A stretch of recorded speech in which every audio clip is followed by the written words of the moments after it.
तुम्हारी ना 2-3 खूबियाँ मैं आज गिनवाना चाहता हूँ, क्योंकि कमियाँ तो तुम्हें हर पल याद दिलवाई जाती ही है। सबसे पहली और खूबसूरत बात है कि हर हाल में तुम ईश्वर से प्रार्थना करते रहते हो। गुस्सा होने के बावजूद भी तुम्हारे मुख से ईश्वर का ही नाम निकलता है। और उसके बाद तुम यदि कोई बात करना चाहते हो तो हमेशा अच्छी और सकारात्मक बात जो दूसरों तक को भी पहुंचाना चाहते हो। तुम्हारी नीयत दूसरों की भलाई, दूसरों के चेहरे पर खुशी पहुंचाने की होती है। यही सब तुम्हारी खूबसूरतियां हैं। और इससे भी अच्छी बात पता है क्या है? हालांकि तुम जिंदगी की उस पड़ाव पर हो जहां दुख, कष्ट और डर तीनों का सामना तुम्हें एक साथ अकेले करना पड़ रहा है, लेकिन इसके बावजूद भी हार ना मानने की जिद, गलत कदम ना उठाने की जिद, ये सबसे सुंदर बात है तुम्हारी।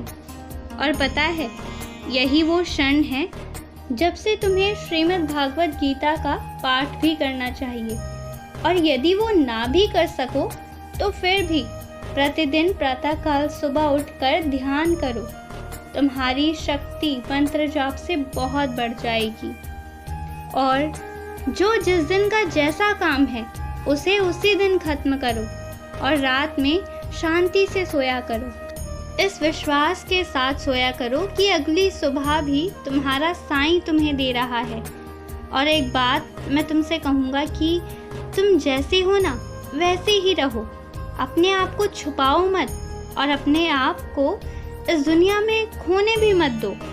तुम जैसे हो वैसे ही रहो और वैसे ही लोगों के सामने भी आओ। जैसा तुम्हारा हृदय है, जिस बात को लेकर जैसी तुम्हारी सोच है ना, अपनी बातों को रखना सीख लो और जैसे हो वैसे ही रहो। बदलने की ज़रूरत नहीं है, बदलेगा समाज। और एक बात हमेशा के लिए याद रखो कि अगर कभी झगड़े होते हैं ना, तो गलतियां दोनों पक्ष से होती है। ऐसा हो सकता है कि किसी एक पक्ष की ज़्यादा हो, पर कहीं ना कहीं दोनों पक्षों में कमी होती है।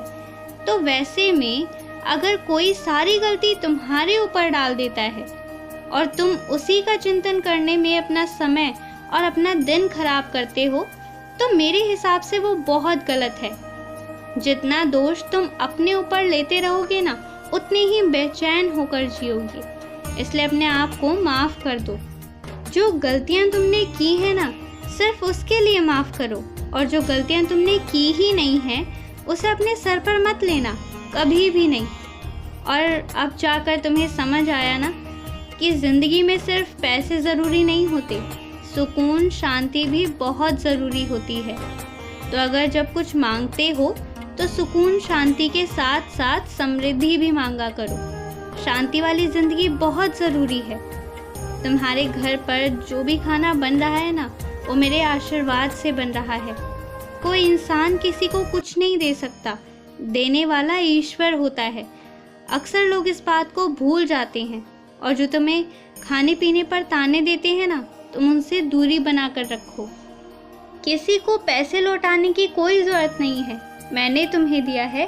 और जब मैं तुमसे वापस नहीं मांग रहा, तो वो होते कौन है जो तुम्हें तुम्हारे खाने पर उल्हाने देंगे। इसलिए निश्चिंत होकर रहो। तुम्हारा हक है, अपने हक की चीज़ को छोड़ो मत।